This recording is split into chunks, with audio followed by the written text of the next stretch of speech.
سعید بن مسیب اور ابو سلمہ بن عبد الرحمن نے خبر دی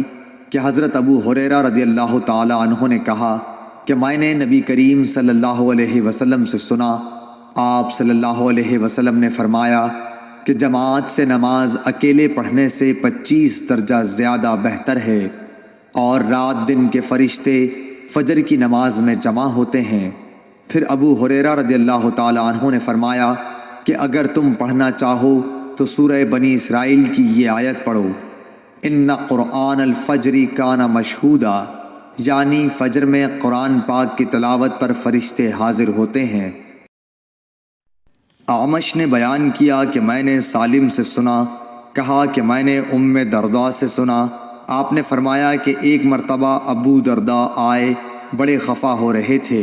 میں نے پوچھا کہ کیا بات ہوئی جس نے آپ کو غضبناک بنا دیا؟ فرمایا خدا کی قسم، حضرت محمد صلی اللہ علیہ وسلم کی شریعت کی کوئی بات اب میں نہیں پاتا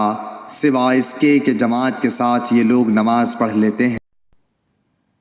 ابو موسیٰ رضی اللہ تعالی عنہ سے روایت ہے کہ نبی کریم صلی اللہ علیہ وسلم نے فرمایا کہ نماز میں ثواب کے لحاظ سے سب سے بڑھ کر وہ شخص ہوتا ہے جو مسجد میں نماز کے لیے زیادہ سے زیادہ دور سے آئے، اور جو شخص نماز کے انتظار میں بیٹھا رہتا ہے اور پھر امام کے ساتھ پڑھتا ہے، اس شخص سے اجر میں بڑھ کر ہے جو پہلے ہی پڑھ کر سو جائے۔